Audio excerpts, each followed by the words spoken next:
to queue up two very special presenters, Gabby Bernstein and Dr. Aviva Romm, who are going to have a conversation, a very personal conversation to Gabby. It is lovely to see you both. Thank you for being a part of this today. For those of you who might not have heard of either one of these amazing ladies, which I find very hard to believe, Gabby is a #1 New York Times bestselling author, motivational speaker, and spiritual leader. She's penned 8 books, including The Universe Has Got Your Back, Super Attractor, and the latest, her first Audible original, You Are the Guru. Gabby was featured on Oprah's Super Soul Sunday as a next generation thought leader. The New York Times identified Gabby as a new role model. She connects with her community through her books, her podcast, her Miracle membership, digital e-courses, and live events. Gabby, it's always lovely to see you.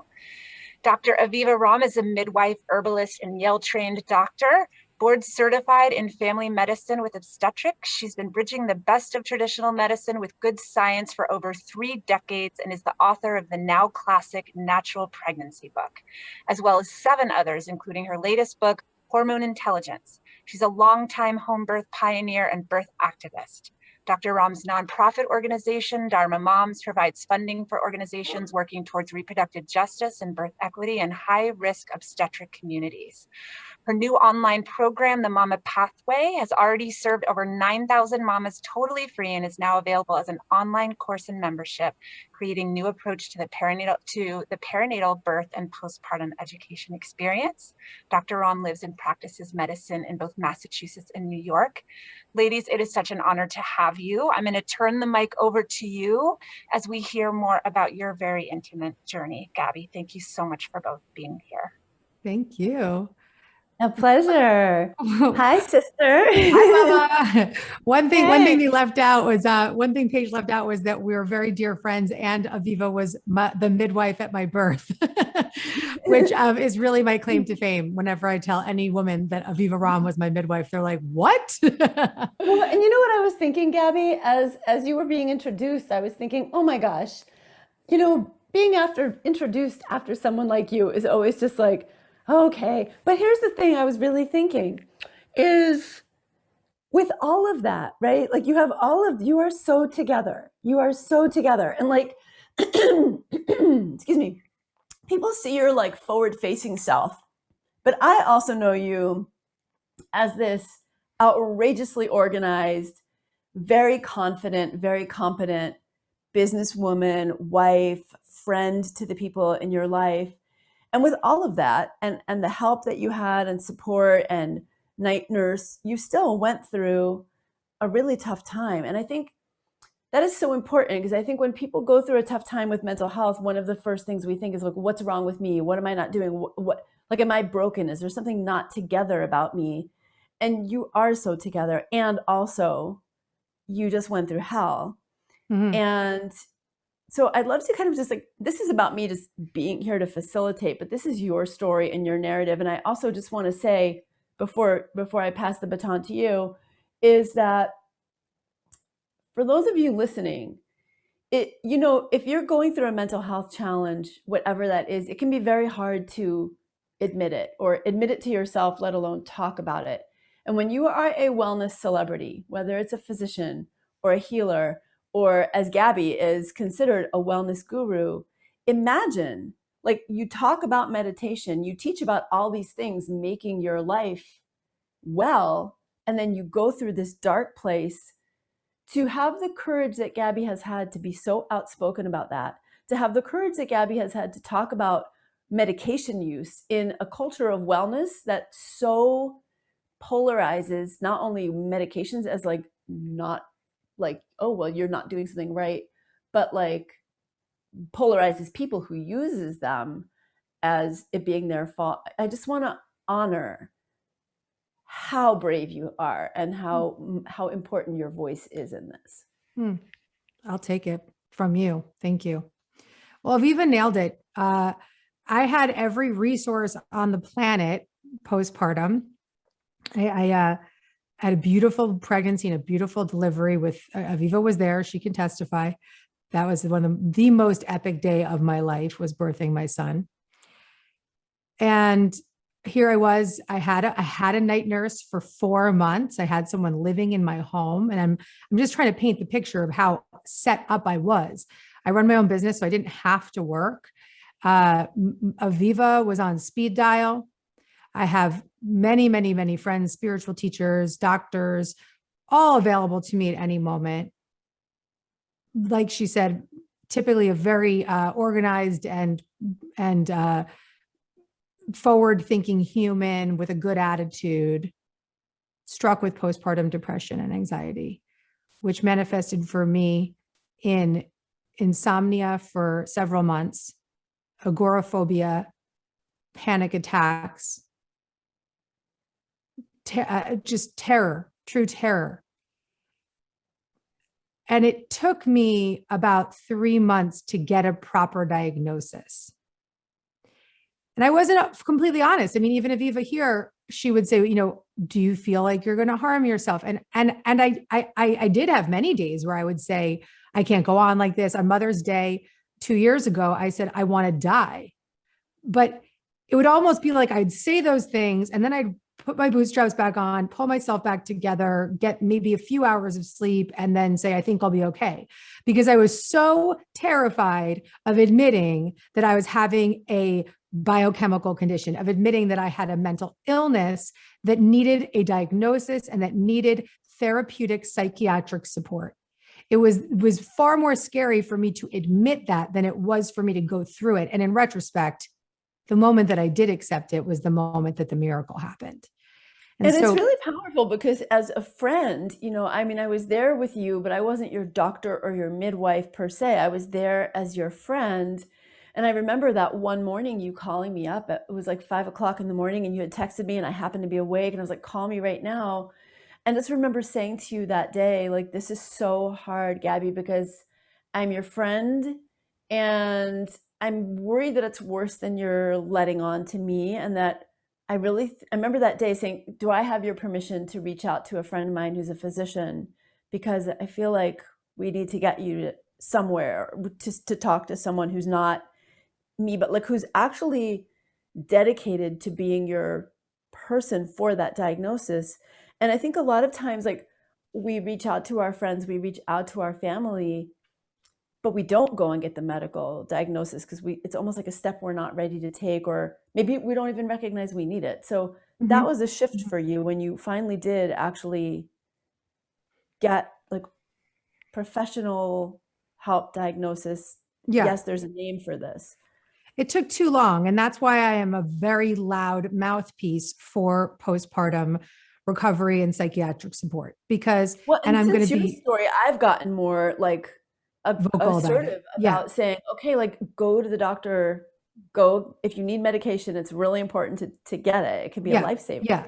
And listen, there are always the first steps, and these are first steps that you would advocate for, which is, check your thyroid and, whatever it may be. But even then, even if you're having a low, sort of subtle anxiety disorder or a subtle depression, it can manifest into so much more, and you want to nail it before it becomes a bigger problem. And so for me, finally, I hit my bottom in, I think it was May, April. I don't know. I think it was April of 2 years ago. And what really was my bottom, which is the sad part, was not, all the sleepless nights and all of the trauma and all of the suicidal thoughts, but it was, I missed a talk. I've in 20 years of being a motivational speaker, I've never missed a talk. And I had a talk, and that was the same morning I called you, actually. I had a talk, and I was in New York City, and I went to sleep, tried to go to sleep that night, never slept 1 minute. And I woke up, I came to in the morning, texted you, went to my email and canceled the talk. And that day I called a friend who is a very beautiful psychiatrist in New York City. And I said, I need help. I don't know what to do. One of his mentees was really specialized in postpartum depression. And within 5 minutes of meeting me, she was like, yeah, you're suffering. You have postpartum anxiety, which is a form of postpartum depression. And every symptom you have is extraordinarily common. And here is a prescription. And that, and not just here as a prescription, but here's my phone number, text me daily until we get you on the medicated dose that's going to save your life. And that was the most transformational moment for me because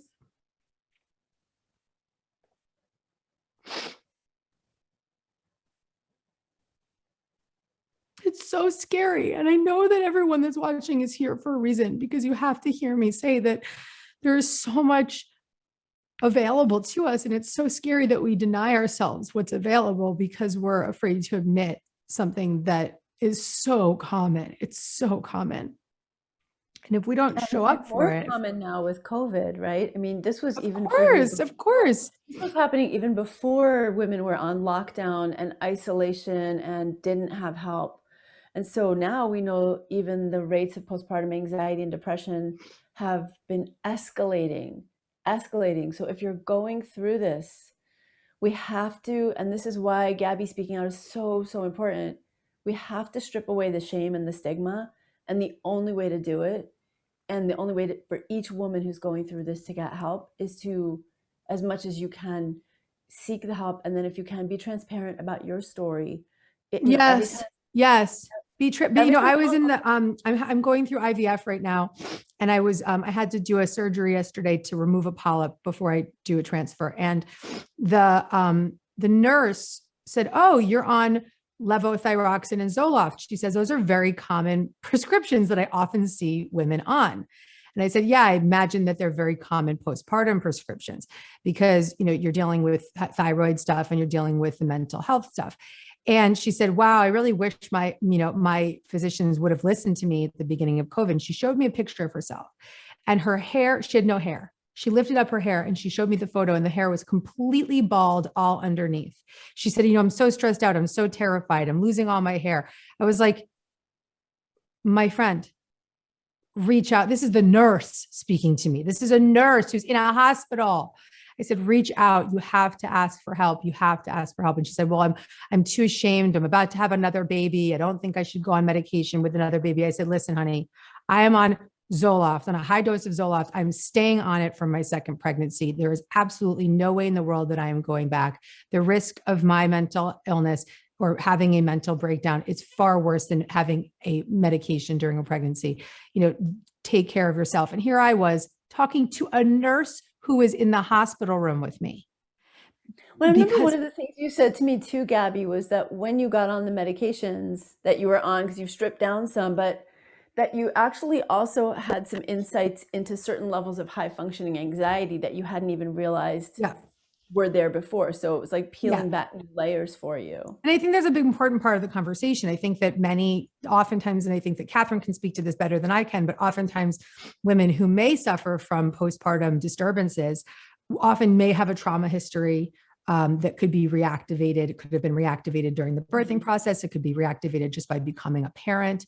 That is the case for me. I have a history of being abused as a child. And so becoming a mother was very activating for me.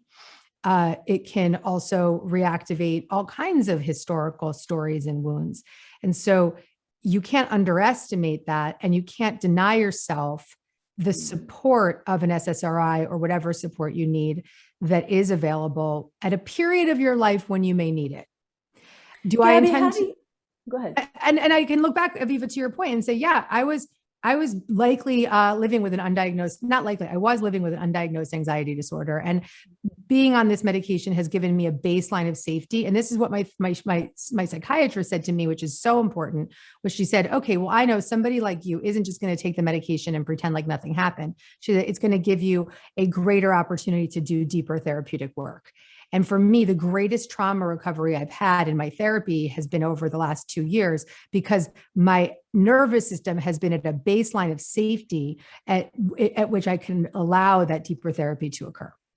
And there's some great studies that validate that. We know that the combination of the SSRI plus therapy is actually greater than either one of them alone. Yep. And that is an important point. Like, going on the medication itself doesn't just do the work. Not that we're saying you're obligated to do more, but it is a tremendous opportunity for healing. Gabby, can you address because I imagine, we have all different kinds of folks who are here, but probably a lot of really kind of wellness conscious women feel a lot of internal obstacles about going on medication. And how do you suggest people deal with it? I mean, first of all, it's nobody's business. If you do, you don't have to tell anybody. But if you do find that you're experiencing judgment from other women around postpartum depression, or if you're reading things like, oh, if you just bonded with your baby and if you just breastfed, that's the magic answer and you did all those things.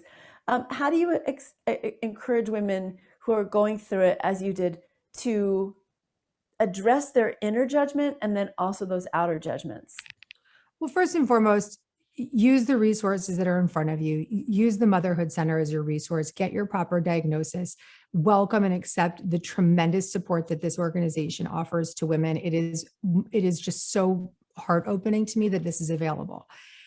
And then when you get that diagnosis, if and when you get that diagnosis, and you are ready to go fulfill your prescription and start to take your medication, just say, truly, just say thank you. Because and I know that sounds like a lot, but there's so much stigma, there's so much shame around these kinds of conditions. But if we had a heart condition, there's no way we would even consider blinking before we took whatever blood thinner or whatever we needed for that heart condition. So why is it any different with a mental illness? Because a mental illness can take your life. It will affect your relationship with your child, your spouse, and affect every corner of your life. So give yourself permission. And maybe it's just a matter of hearing this story right now, hearing my voice and saying that this is a moment in time where we must erase this shame and stigma around psychiatric support when it is needed, when it is prescribed, when it is diagnosed. We have to just accept the gifts that are in front of us. And Gabby's experience was definitely at the high end of extreme in what she went through. And many of you may be experiencing that, but I also want to encourage you, you don't have to be at rock bottom to get help. In fact, don't wait till you're at rock bottom. Don't wait. It gets worse. It gets worse. Yes. And if you're feeling, yes, there are very clear points of diagnoses, right? There are things that we as physicians check the list and say, if you meet these criteria, you have this. But I often say, that's like saying, okay, a water boils at 212 degrees, right? So what does that mean if it's at 210 and it's simmering, that it's not hot? No, it's still about to boil. So if you even have any symptoms that you think are affecting your life in an uncomfortable way, making you not enjoy being a mom. Look, being a mom's not like joyous every minute of the day, but if it's making you really miserable, if you're not sleeping, if you're not able to eat, if you're gaining weight, if you're losing weight, if you're exhausted, if you're having thoughts of hurting yourself, if you're having thoughts of leaving your baby somewhere because you're just so overwhelmed, any of it, like wherever you are, if you're not enjoying it, if you're not happy at some baseline, there is no point that says you have to be boiling to get help. Get help at the littlest simmer. It can make your life as a mama so much happier, so much healthier. You'll enjoy your baby more. That time won't be a blur or like a difficult memory. It becomes something that you can transform into incredible power. Aviva, I want to say one more thing. You said something that was beautiful. It's like, once you do live that truth, and if you do get medicated and it does support you, talk about it. Because I obviously talk about it a lot, and I'm going to keep talking about it a lot. I'm going to do an entire podcast on this topic. You've done a podcast on this topic. Like, it's just such a big topic. And just as an example, I had a nurse at my doctor's office who was pregnant, and I looked at her, and it's her first baby. And I said, if you feel slightly depressed or scared, talk to your OBGYN, make sure you know that it's okay to get medicated. I told her my story. I saw her a few weeks ago and I went back to the doctor and she said, you saved me months of trauma. You saved me from lacking this moment and this time with my son. She was so grateful because she did start to feel it and she medicated and she got herself well quickly. And so I just want to just help women get to it as fast as they can with the right support. And you're here at the Motherhood Center. You have the support system. Gabby, thank you for your courage. Thank you for inviting me into your life in this most beautiful time and to be at your baby's birth, but also for the gift of walking with you through this transformation you've been going through. I've learned so much from you, and your courage is phenomenal. And I'm just so glad you're here at the other end, sharing this beauty with us. It's so good to see you happy and enjoying your growing family. And thank you. I know everyone watching knows how blessed I am to have had you in my corner, not just from getting pregnant to being pregnant to delivering and postpartum. And I just, you're my hero, and I love you so deeply, and I'm so grateful for you. Thank you. Thank you. And I want to just add with what you're saying, there's so much expectation that if you do it all right, you know, you have the natural birth, which you did. If you have the support, you had me, a doula, you had the whole hospital suite to yourself. You had gorgeous postpartum care. There is no, you did it right or wrong, and then this is the consequence. It sometimes just happens due to a constellation of factors that happen, as Gabby said, trauma, but it cannot be trauma. It can be just cultural. It can be biochemical. There are so many reasons. And the why can be important to uncover, because it is important to look at root causes, but you can uncover that when you feel better, right? Right. It's the what to do now. Do the now first, and then you can unpack after, because really the important thing is letting go of any judgment of yourself. Not why is this happening, but it is happening. I deserve to feel better and get the help. And I couldn't agree more. I am just so impressed with what the Motherhood Center is doing. So definitely please use this as an amazing resource for yourself. You Gabby, all are so blessed. I love you. I love you, Paige. Oh, and right back at you, both of you ladies. Every time I hear your story, Gabby, I cry. I cry with you, as do hundreds of other women that are listening right now.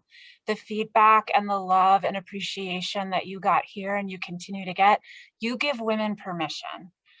When you have the ability to speak your truth, you give women permission to speak their own. You normalize the stigma, you reduce the shame, you pave the way for other women that are struggling, who feel alone, who feel ashamed, to come forward and ask for help.